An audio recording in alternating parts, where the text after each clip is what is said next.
안녕하십니까. 건강 365 아나운서 이영호입니다. 건망증, 인지장애, 치매, 이 기억과 관련해서 얘기되는 부분들이죠. 건망증까지는 나이 들면서 생기는 자연스러운 변화로 인정하는 경우가 많은데요. 그럼 인지장애는 어떨까요? 기억력, 판단력, 또 언어 능력에도 문제가 생길 수 있는 상태인데요. 이 치매 전 단계로 생각해야 하는 걸까요? 잠시 후에 자세히 알아보겠습니다. 그리고 국민병으로까지 불리는 흔한 질환이 당뇨병인데요. 혈당 조절을 위한 생활 습관에 대해서도 살펴보겠습니다. 건강 365 윤항기의 나는 행복합니다로 시작합니다.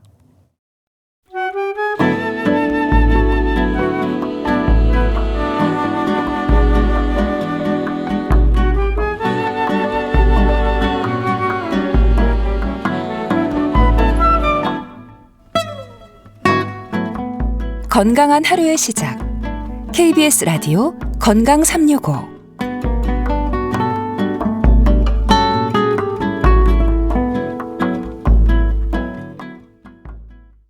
KBS 라디오 건강 365 함께하고 계십니다.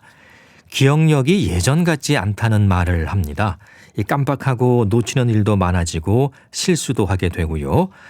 건망증으로 웃어넘기기도 하지만 인지 기능이 떨어진 건가 걱정되기도 하고 뇌 건강에 관심을 갖게 되는데요. 우리 뇌도 나이 들어가는 거겠죠? 미리 예방하고 관리할 수 있는 방법은 없는 걸까요? 신경과 전문의 장민욱 원장께 도움 말씀 듣겠습니다. 원장님 안녕하십니까? 네, 안녕하세요. 장민욱입니다. 네, 뇌 건강에 관심을 많이 갖게 됩니다. 확실히 이미 젊었을 때와 다르다는 말씀을 많이 하시잖아요. 실제로 그렇죠? 그럼요. 예. 뇌는 20대까지는 계속 성장을 하다가 30대만 들어서도 이제 퇴행되기 시작하는데요. 인지력도 포괄적으로는 40대부터 조금씩 감퇴가 됩니다. 주로 두드러지는 것은 이제 멀티태스킹 능력이나 사고의 전환 능력, 그리고 새로운 정보에 적응하는 능력 같은 것들이 많이 떨어지죠. 이 30세의 젊은 사람에 비해서 70세쯤 되면은 뇌의 크기가 10% 정도 수축되는 것으로 알려져 있습니다. 네, 이 뇌가 수축된다는 건 그럼 어떤 의미일까요? 이 뇌신경세포가 좀 줄어들고 예. 이에 따라서 신경세포들 사이의 연결망도 같이 덩달아서 줄어들게 되는데요. 이렇게 되면서 MRI 등의 검사를 해보면은 뇌가 조금씩 줄어든다는 것을 발견할 수 있습니다. 이런 변화가 나이가 들어감에 따라서 조금씩 더 가속화되는데요. 예. 70대가 넘어가면 이제 10년에 한 5% 정도씩 뇌의 크기가 줄어들게 되는 거죠. 예, 뇌 크기 자체도 줄어들고요. 네. 이제 걱정스러운 마음에 뇌 MRI 검사를 하는 분들도 많습니다. 어떤 이상을 찾는다기보다 예방 차원에서 MRI를 찍는 경우도 많죠. 그렇죠. 뇌 조직을 살펴볼 수 있는 MRI, 그리고 혈관을 볼 수 있는 MRA 검사가 있는데요. 예. 이런 검사들을 통해서 지금까지 살아왔던 세월의 흔적을 뇌에서 찾아볼 수 있습니다. 같은 연령대의 평균적인 뇌의 크기에 비해서 나의 뇌가 더 많이 수축됐는지, 또 나도 모르는 사이에 혹시 지나간 혈관성 질환의 흔적이 남아있지는 않은지, 또 뇌에 있는 아주 중요한 혈관들의 동맥경화는 얼마나 진행됐는지 알 수가 있는 거죠. 그동안 살아오면서 증상으로는 전혀 드러나지 않았던 문제를 여기서 바로 찾을 수도 있고, 예. 이런 문제가 두드러진다면은 더 이상 진행하지 않도록 막는 게 중요하겠잖아요.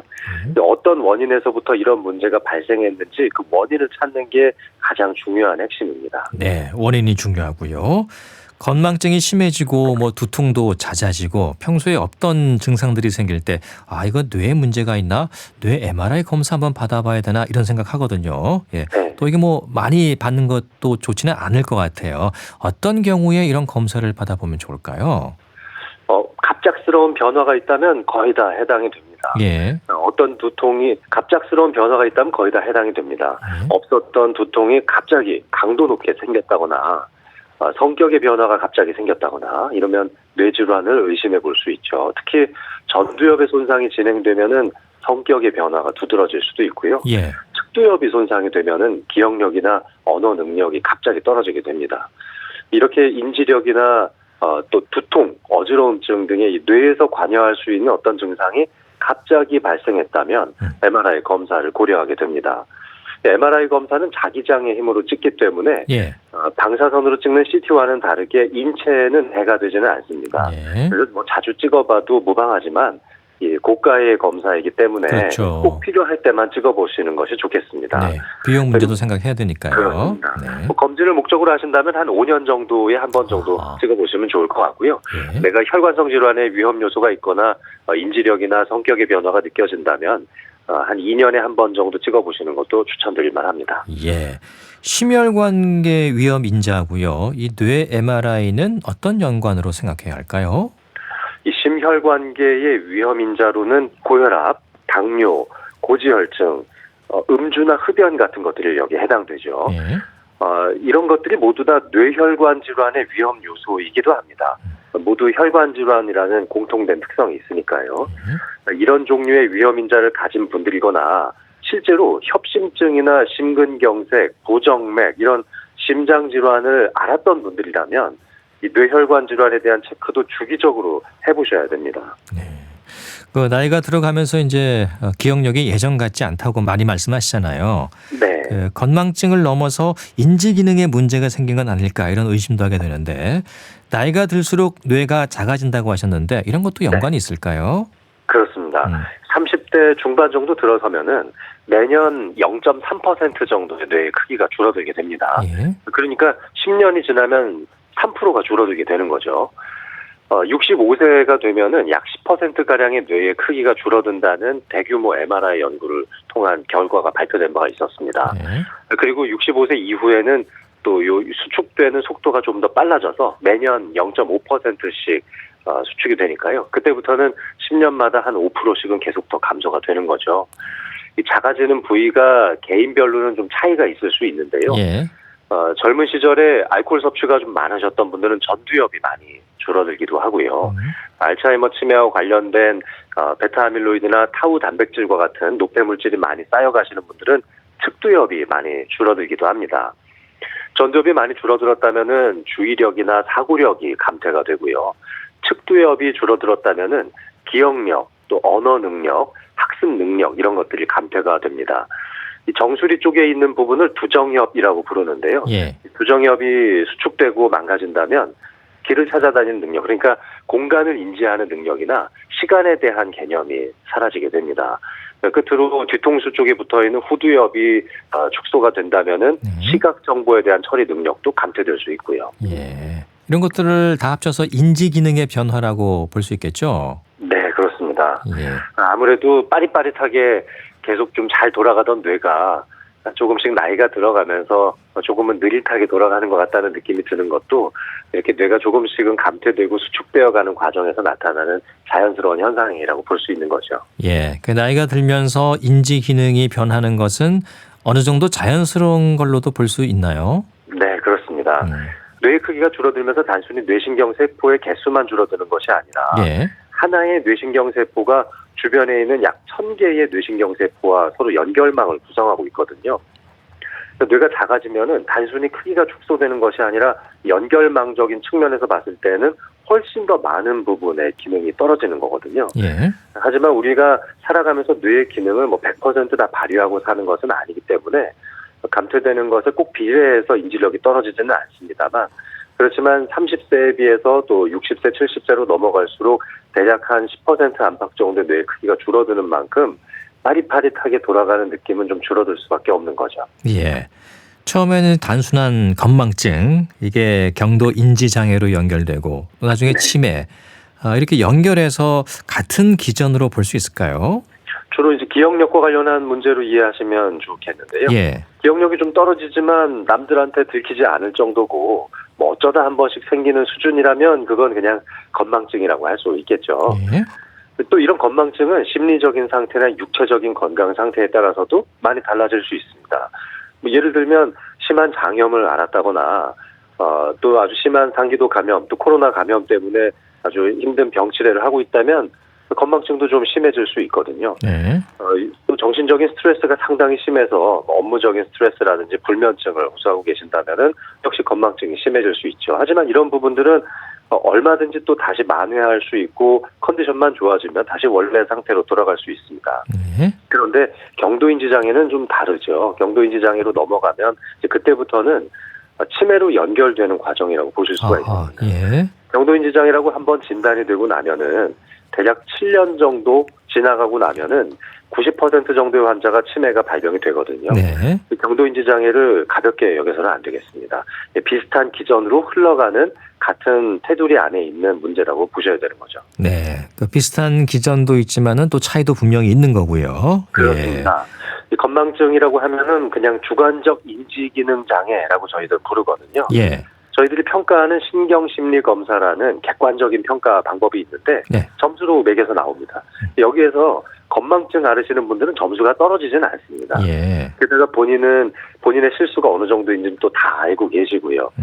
제 생각에는 이게 요즘 현대인들이 너무 해야 될 일들이 많기 때문에 건망증을 더 자주 느끼는 게 아닌가 싶기도 합니다. 네. 그런데 경도인지 장애가 되면 이런 신경심리검사와 같은 객관적인 평가에서도 점수가 떨어지게 되거든요. 어허.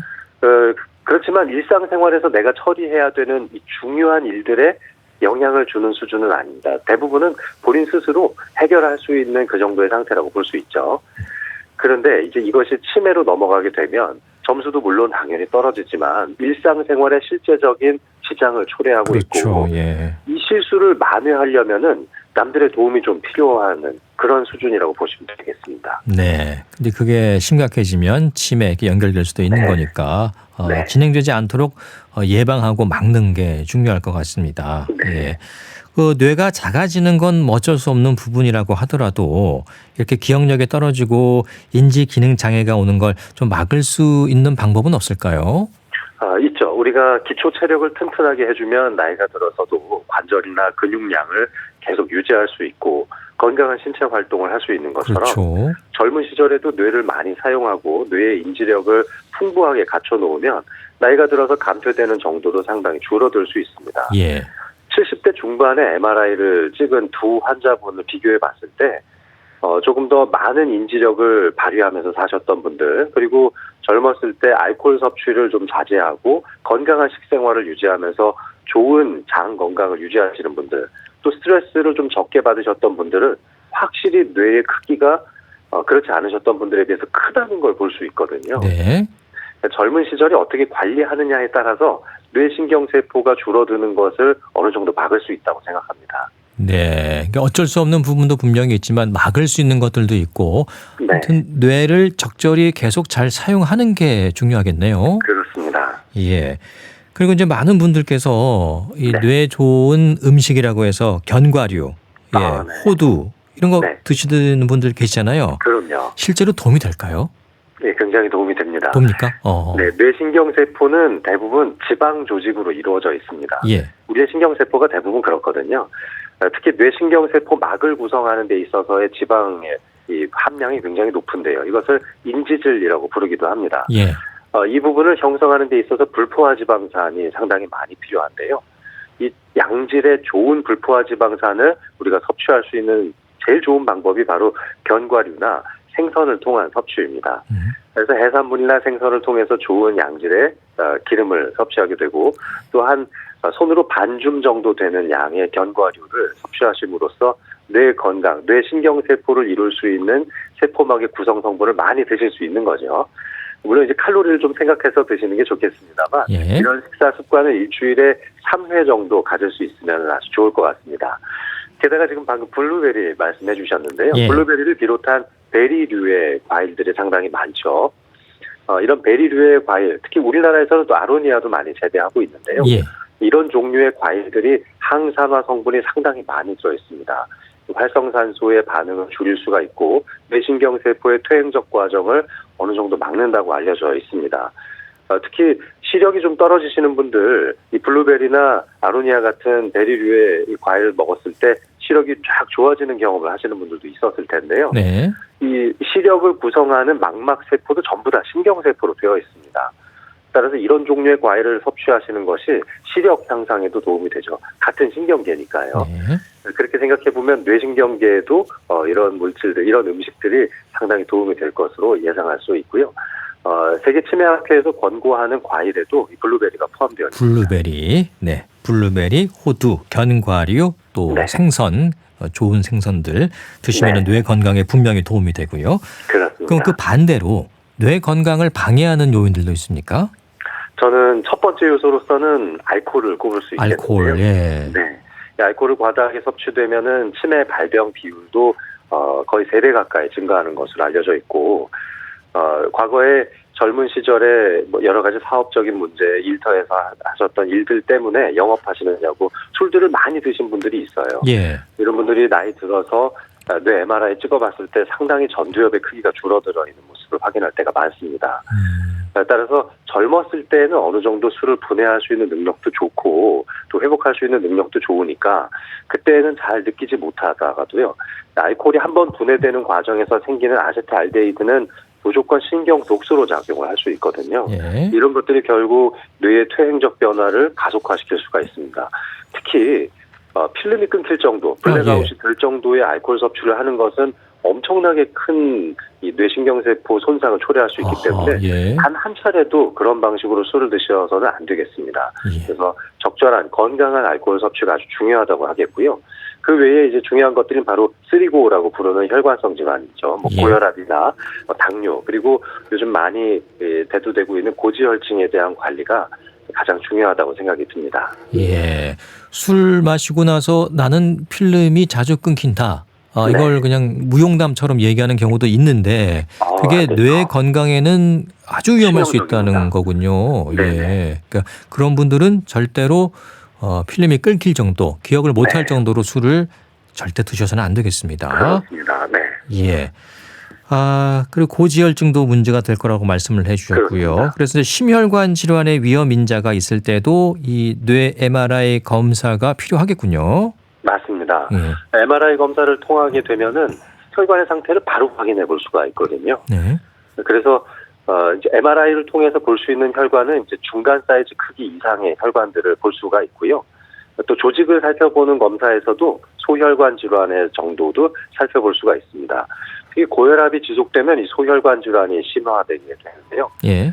전혀 증상 없이 마치 스펀지에 물이 스며들듯이 천천히 진행되는 경우가 많습니다. 전혀 티가 나지 않는 경우도 많고요. 그래서 이 소혈관 질환을 MRI 검사에서는 약간 희끗희끗하게 변하는 정도로 측정을 하게 되는데 초기, 중기까지는 전혀 나타나는 증상이 없다가도 말기가 되면은 굉장히 심각하게 인지력의 장애를 네. 보일 수 있는 것입니다. 따라서 이런 고혈압과 같은 중요한 심혈관 질환의 위험 인자가 있다면은 주기적으로 MRI 촬영을 해보고 나의 뇌 건강에 이것이 심각한 지장을 초래하고 있는지 살펴보셔야겠죠. 또 당뇨나 고지혈증과 같은 문제는 염증 반응과 관련하고 또 지방질이 이 혈관 벽 안쪽으로 끼어 들어가면서 동맥경화를 촉진할 수 있기 때문에 네. 중간 사이즈 이상의 뇌혈관에 생기는 동맥경화의 변화를 쉽게 초래할 수 있습니다. 따라서 당뇨병과 고지혈증과 같은 혈관성 질환의 위험 인자가 있다면 MRA 촬영을 해보고 뇌혈관의 중요한 혈관들을 살펴보시는 게 좋겠습니다. 네. 인지 기능이 떨어지는 걸 알려주는 의심 증상도 있습니까? 그 뇌 피로 증후군이라는 게 있다면서요? 네, 그렇습니다. 이 만성 피로 증후군이라는 말이 2019년도 이후에 대두되게 됐는데요. 특히 지금 이제 코로나 사태를 겪으면서 이 만성 피로 증후군뿐만 아니라 이제 뇌 피로 증후군이라는 말도 많이 나오고 있습니다. 예. 뇌 피로 증후군은 6개월 이상 그 나의 인지력에 떨어져 있는 상태가 지속될 때 뇌피로 증후군이라는 용어를 쓰게 되는데요. 예. 대개는 전두엽의 기능이 떨어지면서 생기는 집중력의 장애가 이런 문제를 초래합니다. 이 집중력의 장애가 있을 때 멀티태스킹 능력이 상당히 떨어지게 되는데요. 여러 가지 일들을 동시에 처리해야 되는 현대인들한테서는 직접적으로 와닿는 문제이기도 하죠. 예. 자고 일어나도 머리가 개운한 것 같지 않은 현상을 겪기도 하고요. 직장에 출근해서 당장 코앞에 떨어져 있는 일들을 처리해야 되는데도 멍한 상태에서 나의 순수한 인지력을 70% 이상 발휘하지 못하고 있다면은 또 그런 증상이 6개월 이상 지속된다면 뇌피로 증후군이라고 할 수 있습니다. 네. 그럼 뇌 피로 증후군은 어떻게 해결할 수 있습니까? 일단은 쉴 새 없이 뇌를 사용하는 과정에서 이런 문제가 많이 생기기 때문에 예. 뇌를 좀 쉬어주는 과정이 필요한 거죠. 뇌를 쉬게 한다. 네. 그래서 좋은 음식을 먹고 우리 뇌를 좀 즐겁게 해줄 수 있는 취미 생활 등을 하는 것도 상당히 중요하지만 더욱더 중요한 것은 뇌가 일시적으로나마 좀 활동을 쉴 수 있는 시간을 마련해 주는 겁니다. 그래서 명상을 많이 권하기도 하는데요. 명상, 예. 네. 이 명상을 하게 되면은 주로 나의 신체에 집중하게 되고 주변에 있는 외부적인 소음이나 외부에서부터 생기는 복잡한 환경들을 배제하게 되거든요. 가만히 침대에 누워서 잠을 청하려고 해도 시계가 째깍거리는 소리가 굉장히 크게 들릴 때가 많죠. 네. 이런 것들이 뇌가 상당히 예민해져 있을 때 그렇다고 볼 수 있는데요.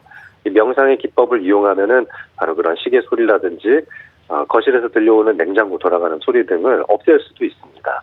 그렇게 해서 외부적인 자극과 나의 이 뇌신경계를 계속 피로하게 만들 수 있는 외부적인 요소들을 조금씩 줄여갈 수 있는 과정이 바로 명상이라고 할 수 있습니다. 근데 이런 전문적인 명상을 배워보시는 것도 상당히 좋지만요. 예. 그것이 잘 안 된다면 요즘 멍 때리기도 많이 하잖아요. 예, 예. 네, 그렇게 멍 때리기를 좀 연습해 보시는 것도 좋습니다. 잔잔한 음악을 좀 틀어놓고 예. 아무 생각을 안 하려고 노력하시는 것. 네, 그런 것도 큰 도움이 되겠습니다. 예. 요즘은 그 화면에 모닥불을 켜놓고 네. 그걸 바라보면서 이제 불멍이죠. 예. 직접 이제 불을 피기가 좀 어려우니까 그렇죠. 화면을 보면서 불멍하는 경우도 있던데 네. 그런 게 꼭 필요할 수도 있겠네요. 그러네요. 예. 뇌를 네. 좀 쉬게 하고. 네. 예. 불을 보면서 멍 때리는 것, 또 뭐 물을 보면서 멍 때리는 물멍도 있더라고요. 예. 여러 가지 방법으로 나의 뇌를 좀 비울 수 있는 방법을 주변에서 찾아보시면 좋을 것 같습니다. 예. 인지장애를 예방할 수 있는 뇌 운동법도 있다면서요. 네, 그렇습니다. 뇌는 사용을 하면 할수록 점점 더 발달하고 퇴행적 과정을 예방할 수 있는데요. 뇌를 구성하고 있는 전체 중에서 약 60%가 전두엽입니다. 전두엽이 차지하는 비율이 그만큼 높은데요. 예. 그래서 전두엽을 발달시킬 수 있는 여러 가지 활동들이 다 뇌 운동법 중에 이제 가장 핵심이고 가장 이제 손쉽게 뇌를 보존할 수 있는 방법일 텐데요. 전두엽에서 하는 가장 중요한 기능 중에 하나가 우리 몸을 움직이게 해주는 겁니다. 예. 그래서 신체 활동을 많이 하셨던 분들이 전두엽의 퇴행도 적다고 알려져 있고 젊어서 운동을 많이 하셨던 분들이 뇌도 훨씬 더 튼튼하다고 알려져 있죠. 그런데 뭐 일반적으로 그냥 운동은 전체적인 전신 건강을 위해서도 항상 하는 거니까요. 유난히 뇌 건강을 위해서 특히 더 도움이 되는 동작들이라면 손가락으로 할 수 있는 여러 가지 동작과 운동들을 많이 추천을 드립니다. 그래서 손을 이용해서 할 수 있는 뭐 뜨개질이라든지 간단한 종이접기라든지 예. 또는 좋은 책의 글귀들을 다시 한번 필사해 보는 것들도 손가락을 이용한 기능들이니까요. 예. 뇌 건강을 챙기는데 아주 크게 도움이 될 것 같습니다. 예. 그 치매 예방센터에서는 박수치기도 하더라고요. 좋죠. 네. 예. 박수를 치게 되면은 손가락에서 전해지는 감각을 맞출 수 있고 또 손가락 박수라고 해서 손바닥 전체를 마주치지 않고 손가락만 크게 팔을 벌린 상태에서 딱 맞춰가는 과정에서 아주 미세한 운동신경의 조절이 있어야 되기 때문에 예. 전두엽 발달이나 두정엽 쪽의 발달에 도움이 될 수 있습니다. 예. 또 한 손으로는 동그라미를 그리고 한 손으로는 세모를 그리고 예. 이게 좀 쉽지는 않은데 이것도 뭐 연습하면 도움 되나요? 도움이 됩니다. 양쪽 손에서 서로 다른 움직임을 하려면 그렇죠. 전두엽 사이에 서로 통과되는 뇌량이라고 하는 좌우 뇌를 연결시켜주는 부분이 있는데요. 이 뇌량을 통해서 양쪽 뇌를 다르게 쓰는 정보 처리를 아주 빠르게 해야 되거든요. 예. 그래서 이렇게 양쪽 손을 좀 다르게 사용해 보시는 것도 도움이 되고요. 일반적으로 식사하실 때 수저와 또 젓가락을 서로 손가락을 번갈아가면서 양손에 들고 사용해 보시는 것도 큰 도움이 될 수 있습니다. 네, 이런 방법들을 좀 해보시고 또 운동도 해보시고요. 네. 중요한 건 수면을 충분히 취하는 것도 도움이 될 것 같아요. 맞습니다. 예. 깊은 수면을 취할 때만이 뇌에 쌓여있는 노폐 물질들을 배출할 수가 있는데요. 예. 수면의 단계를 크게 이제 1, 2, 3단계 정도로 나누게 되는데 3단계 정도의 아주 깊은 수면에 들어갔을 때에만 뇌 신경세포들 사이에 거리가 멀어지면서 빈틈이 생기게 됩니다. 이 빈틈이 생겼을 때 동맥을 통해서 들어갔던 혈액이 한번 대사 과정을 통해서 정맥으로 빠져나올 때 이 빈틈을 통해서 노폐 물질들을 함께 끌어서 나올 수가 있는 거거든요. 그런데 이것이 깊은 숙면을 취할 때만 가능한 일이기 때문에 수면의 단계를 깊이 유지하시는 것이 중요하죠. 한 번의 수면을 취할 때 대개 1시간 반에서 2시간 정도의 수면 사이클이 필요한데 네. 3번 이상의 깊은 수면의 단계를 경험해야 노폐물질 배출이 잘 되는 것으로 알려져 있습니다. 그래서 적어도 한 대여섯 시간 이상은 연속된 수면을 취하시는 게 중요하죠. 그런데 참 안타깝게도 50대 이후에는 수면을 조절해주는 멜라토닌 분비량도 많이 줄어들기 때문에 예. 수면의 질과 또 수면의 패턴이 안 좋아질 수밖에 없는데요. 그래서 유난히 수면의 질이 많이 떨어지신다면 멜라토닌을 추가적으로 복용하심으로써 수면의 질을 좀 챙길 수도 있고요. 예. 야간요와 같이 방광 쪽의 문제 때문에 수면이 많이 방해된다면 그런 쪽의 질병을 먼저 치료해 보시는 것도 큰 도움이 될 수 있습니다. 그렇군요. 자, 오늘 인지기능 장애에 대한 정보 들어봤습니다. 고맙습니다. 네, 감사합니다. 신경과 전문의 장민욱 원장이었습니다. KBS 라디오 건강 365 함께하고 계십니다. 비지스의 Don't Forget to Remember 듣고 계속 이어가겠습니다.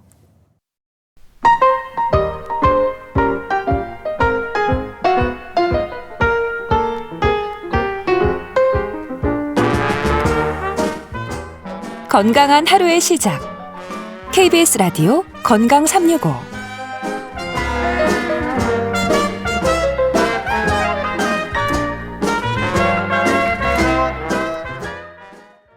KBS 라디오 건강 365 함께하고 계십니다. 대한당뇨병학회가 20, 30대를 대상으로 실시한 당뇨병 인식조사 결과를 보면 60%가 공복혈당, 식후혈당 수치를 모른다고 대답했습니다. 이 젊은 층의 당뇨병 발생 위험이 높아지고 있는 걸 생각할 때 이 당뇨병 전 단계나 당뇨병으로 진단되는 분들이 더 많지 않을까 싶기도 한데요. 국민병으로 불릴 만큼 당뇨병이 증가하는 이유는 뭘까요? 식습관 때문인 걸까요? 국립정신건강센터 건강증진과 백현욱 교수에게 도움 말씀 들어보겠습니다. 교수님 안녕하십니까? 네, 안녕하십니까. 네, 이 젊은 층에서 특히 당뇨병 발병률이 늘고 있다고 들었습니다. 이 원인이 뭘까요? 맞아요. 최근에 그 당뇨병 환자 일반적인 증가율보다 예. 특히 20대가 그렇게 많이 늘고 있다네요. 예. 거의 뭐 2배 이상으로 많이 늘고 있어서 2022년도 그 환자 증가율이 2018년보다 거의 2배 이상 47%가 증가했다고 합니다. 그러니까 놀랍죠. 예. 근데 원인이라고 우리가 생각을 해보면 물론 당뇨병도 유전적인 요인이 있지만 갑자기 유전이 바뀔 리는 없고요. 아무래도 생활습관과 관계 있겠다 하고 들여다봤더니 역시나 비만이 증가하는 것과 확실히 관계가 있더라 하는 걸 우리가 볼 수가 있었어요. 예. 그래서 실제로 젊은 사람들의 그 당뇨병 진단 시에 비만이었던 사람이 그 어느 정도일까 봤더니 2006년 당시만 해도 한 50% 정도가 비만이었는데 예. 2015년이 되니까 72.4%, 1.5배 정도로 비만도가 높더라. 그래서 확실히 생활습관하고 연관이 있을 것 같다. 그 원인은 역시나 먹는 게 아닐까. 사소한 식습관, 가공식품, 패스트푸드 이런 게 아닐까 생각을 하고 있습니다. 네, 역시 이제 식습관이 가장 큰 원인인 것 같은데 그게 또 비만과 연결되니까요. 그렇죠. 달게 먹고 짜게 먹고 특히 이제 밤에 야식 같은 걸 많이 먹잖아요. 맞아요. 예. 그 단짠이라는 게 어떤 면에서는 그 패스트푸드나 가공식품의 굉장히 중요한 특성이거든요. 예. 그러니까 왜 일단 입맛을 확 잡아 당겨야 많은 분들이 찾으니까 특히 젊은 분들은 어릴 때부터 이거에 노출이 많이 되니까 예. 일종의 그 맛의 중독성이랄까요? 사실 그것도 있거든요. 입맛을 당기기도 할 수 있고 그래서 가공된 단순당이 많이 들어있고 염분이 높으니까 그런 게 우리 현대사회에서 비만을 증가시키는 굉장히 중요한 이유가 아닌가 싶습니다. 네, 또 운동 부족도 얘기되고 있고 또 젊은 층 뭐 취업이나 여러 가지 스트레스도 많이 받는 것 같아요. 그런 것들도 당뇨병의 위험을 높이는 인재가 될 수 있을까요? 아주 중요한 인자가 되죠. 그래요. 어떤 면에서는 우리가 이게 생활습관병 중에 하나잖아요. 당뇨병이. 예. 그 생활습관으로 우리가 꼽는 게 제일 처음 말씀드렸던 식사습관은 물론이고 그리고 방금 말씀 주신 운동 부족 이거 뭐 굉장히 당연하죠. 아무래도 현대인 맨날 하루 종일 의자 앞에 앉아 있잖아요. 앉아 있고 예, 그렇죠. 스마트폰 많이 보고 또 그렇죠. 컴퓨터로 업무 처리를 많이 하니까요. 그렇죠. 예, 그게 정말 중요한 생활 환경의 변화고요. 거기에다가 금방 말씀 주신 스트레스 그것도 굉장히 중요하고요. 예. 또 하나 있죠. 이거 다 아는 거지만 아직도 담배를 태는 분이 있다든가 네. 아니면 음주, 술을 많이 마신다거나 이런 것들이 전부 다 당뇨병의 위험을 높이는 요인 중에 하나로 다 꼽히고 있습니다. 네, 술, 담배 여기서도 빠지지 않습니다. 위험 인자로요. 네. 이 건강검진을 소홀히 한 젊은층이 좀 많지 않습니까? 아무래도 자기는 젊으니까 건강하다고 생각하니까 건강검진 뭐 대충 하거나 또 아예 안 받는 경우도 있을 텐데 그러면서 혈당에 대한 이해도는 낮고 아까 제가 방송 시작하면서 얘기했는데 공복혈당, 식후혈당 이 수치 아래 모르는 경우가 많다면서요. 근데 예. 사실은 되게 잘 모르지 않나요? 사실 뭐 중년층도 모르는 분들은 많을 것 같아요. 당뇨병의 위험이 없다면. 예. 그렇죠. 그리고 실제로 뭐 약간 높아져 있는 정도에선 이거 증상이 전혀 없거든요. 없어요. 당연하지만 예. 우리가 왜 당뇨가 아주 심해지면은 소변을 엄청나게 많이 보고 입이 마르고 물을 많이 마시고 살이 빠지잖아요. 예. 근데 사실 요새 그런 당뇨 환자를 보기는 그렇게 쉽지 않습니다. 옛날에는 좀 있었지만은. 그렇죠. 그러니까 혈당이 어느 정도 올라갈 때까지는 사실은 아무 증상이 없어서 우정 신경을 써서 병원에서 혈액 검사로 확인하기 전에는 사실은 내가 혈당 높은 거 모를 수 있거든요. 예. 그래서 뭐 젊은이고 중년층이고 실제로 내가 혈당이 높다는 사실을 모르는 분, 특히나 방금 말씀 주신 공복 혈당과 식후 혈당이라는 이런 어마어마한 결과를 확실히 아는 사람은 더 적죠. 그렇죠. 예. 네. 오히려 훨씬 많은 사람이 당연히 모를 거라고 생각을 합니다. 예. 요즘은 뭐 살이 빠지거나 그런 당뇨의 증상이 나타나기 전에 이미 그 상태를 알고 또 치료를 시작하기 때문에 그런 분들은 많이 적겠죠. 네. 아무래도 적죠. 그렇죠. 예. 자, 당뇨병과 그럼 혈당에 대한 설명을 좀 해주시면 좋을 것 같아요. 예. 당뇨라는 이름이 재밌잖아요. 네. 소변에 당이 나온다. 달콤한 소변이다. 이거 왜 히포크라테스 때부터도 있었다 그러더라고요. 예. 그래서 소변이 달콤하니까 개미가 꼬인다 뭐 이런 것들. 근데 그 소변에 당이 나오기 때문에 이름이 당뇨병이라고 붙었고요. 예. 근데 그게 왜 그런가 알아봤더니 피 속에서 혈당이 높아서 그래서 소변으로 넘쳐 나오는구나 하는 걸 알게 됐어요.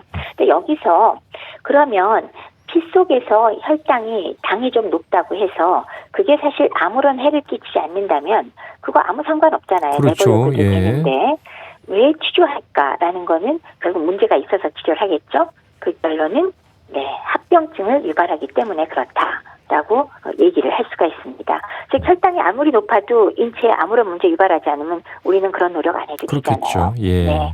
그렇지만 혈당이 높은 채로 내버려뒀을 때 많은 합병증이 진행되면서 그것이 치명적인 결과로 이어지기 때문에 우리가 관리와 치료를 필요로 한다라고 열심히 말씀을 드리고 있는 겁니다.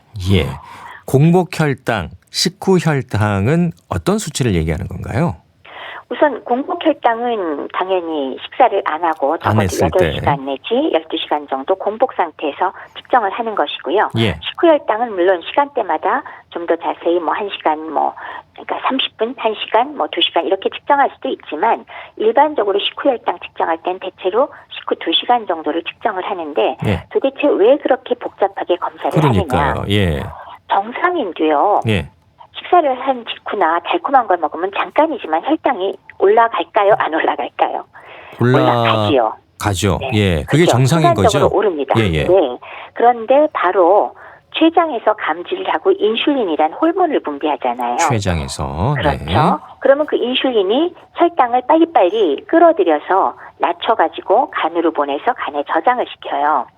그래서 대부분의 시간을 정상인의 경우는 정상 혈당을 유지하고 있는 거죠. 예. 근데 이게 당뇨 초기에는 비교적 공복 혈당은 정상이어도 식후에 올라간 혈당이 굉장히 느리게 떨어집니다. 아. 예, 그런 면에서 우리가 식후 2시간 검사를 하는 이유가 되겠고요. 네. 이 정도가 심해지게 되면 드디어 공복 혈당, 즉 베이스라인, 기초 혈당도 올라가게 되는 그런 이유가 있기 때문에 우리가 공복 혈당과 식후 혈당을 보통 두 가지를 다 검사를 하는 이유가 그렇습니다. 네, 구분해서 검사를 하는 거고 당뇨병이 있으면은 식후에도 이 당뇨 수치, 식후 혈당 수치가 잘 떨어지지 않는 거군요. 그렇죠. 네. 예. 당화 혈색소라는 것도 있잖아요. 예. 네. 이건 어떤 수치인가요? 요새는 환자분들이 이제 워낙 많이 공부들을 하셔서 예. 이제는 당화 혈색소라고 말씀드려도 낯설어 하진 않으시더라고요. 예. 그래서 소위 헤모글로빈, 혈색소가 헤모글로빈이잖아요. 네. 거기에 당이 오랫동안 붙어 있으면 이게 올라가는 걸 의미하거든요. 네. 근데 아시는 것처럼 헤모글로빈은 적혈구의 성분이기 때문에 적혈구 수명이 석 달이잖아요. 석 달 내지 넉 달까지 가거든요. 그래서 보통 당화혈색소, 그러니까 혈색소에 당이 많이 붙은 것이 올라가는 거는 대략 3개월 정도에 당의 상태를 반영한다라는 의미인데 예. 이거 도대체 귀찮게 왜 검사하느냐. 혈당이라는 게 아까 말씀드렸듯이 단 거를 먹으면 바로 올라갑니다. 그랬다가 정상에는 금방 또 낮출 수가 있고 네. 그다음에 자신이 먹은 거에 따라서 오르락 내리락 할 수 있잖아요. 예. 그래서 딱 한순간에 당만 보아서는 이 당의 정도가 계속적으로 안 좋은 건지 이때만 높은 건지를 정확히 알 수가 없으니까 아하, 예. 이 당화혈색소를 측정을 해서 대략 3개월간의 평균적인 당의 상태를 우리가 짐작을 할 수가 있기 때문에 당화혈색소를 굉장히 중요하게 취급하고 검사를 하고 있습니다. 네, 그렇군요. 당뇨병 진단을 받은 분들은 이제 혈당 체크를 거의 매일 또 스스로 하기도 하는데 뭐 당뇨병 전 단계라든가 당뇨병의 위험이 잘 인식되지 않는 상태에서는 이 초기에 증상이 없으니까 더 큰 문제로 이어질 수 있을 것 같아요. 바로 맞습니다. 예. 최근에는 그렇게 아까 말씀드렸던 체중이 빠지거나 뭐 소변을 막 많이 보거나 이런 상태로 오는 분은 오히려 드물고 웬만큼 높아질 때까지 사실 검사하지 않는 한은 내가 당뇨인지를 인지를 별로 안 하는 경우가 더 많잖아요. 그렇기 때문에 증상이 별로 없기 때문에 신경을 써서 혈당 검사도 하고 체크도 해봐야 된다는 뜻이 되겠습니다. 네. 앞서 말씀해 주신 것처럼 이제 당뇨병 자체보다도 합병증이 이제 위험한 건데 위험 요인으로 얘기되는 것 중 하나가 대사증후군에 대한 위험이거든요. 그 부분에 대해서도 설명이 필요하겠습니다. 대사증후군도 요새 워낙 유명해졌어요. 예. 그렇죠? 결국 인슐린 저항성이 있다고 우리가 한마디로 얘기하는데 이것도 또 복잡한 말이잖아요. 예. 이 대사증후군이 애초에 나온 것들이 이 대사증후군이 몇 가지 질환의 복합체입니다. 즉 혈당이 올라가는 경향이 있거나 피 속에 기름기가 높거나 소위 콜레스테롤 이런 것들이죠. 중성지방. 그다음에 세 번째는 혈압이 올라가는 경향이 있거나 그다음에 복부 비만. 요 네 가지 요소가 복합적으로 나타날 때 우리가 대사증후군이라고 뭉뚱그려서 얘기를 하거든요. 그래서 이 네 가지 상황은 보통 한 사람한테서 함께 동반되는 경우가 많은 걸 우리가 이미 알 수 있고요. 예. 그다음에 그게 아니더라도 당만 올라간 당뇨병이나 아니면 고지혈증이나 아니면 고혈압 혹은 비만의 경우가 그 원인이 보니까 생활 습관이 안 좋다는 공통적인 원인을 갖고 있고요. 예. 그다음에 또 이 네 가지가 합병증이 또 굉장히 공통적이에요. 동맥경화, 혈관 노화라는. 그래서 우리가 합쳐서 대사증후군이라는 용어로 우리가 표현을 하고 그중에 가장 대표적이고 신경을 쓰는 질환이 바로 당뇨병이다. 즉 좋지 않은 생활 습관이라는 원인과 그리고 이 각각의 질환의 결과물인 합병증이 비슷하게 나타나는 그런 질환의 복합체가 바로 대사증후군이 되겠습니다. 예. 역시 이제 합병증의 위험인데 말씀해 주신 것처럼 동맥경화 이런 것들이 있겠죠. 예. 그렇죠. 그 외에 또 어떤 위험들이 있을까요? 기본적으로 당뇨병의 그 합병증으로 우리가 꼽는 게 크게 두 가지 장기를 건드린다고 생각을 합니다. 예. 첫 번째는 혈관이죠. 혈관. 네, 혈관 노화가 발생하면서 동맥경화가 발생하는데 혈관으로 인해서 나오는 거는 가장 중요한 장기 두 가지가 우선 문제가 되죠. 즉 심장. 심장. 네, 심혈관 합병증이 생기면 협심증이나 심근경색증이 생깁니다. 예. 그리고 두 번째는 뇌를 침범을 했을 때 예. 뇌혈관 합병증으로는 가장 대표적인 게 우리가 뇌졸중이라고 부르는 뇌졸중. 역시 경색증이나 뇌경색증이나 아니면 뇌출혈 같은 게 동반될 수가 있겠죠. 예. 그다음에 세 번째로는 콩팥이 손상되면 바로 심장병증이 생기면서 우리가 주변에 많이 보는 혈액투석까지 하는 만성 심부전의 원인이 상당수가 당뇨병의 원인이 되거든요. 예. 그래서 콩팥이 망가질 수 있다. 네 번째는 말초 혈관이 문제가 됐을 때는 혈액순환이 말초에서 원활하지 않으니까 소위 말해서 당뇨발이라고 우리가 유명하잖아요. 예. 발가락도 자르고 아이고. 발목도 자르고 예. 이런 당뇨발이 발생할 수 있고요.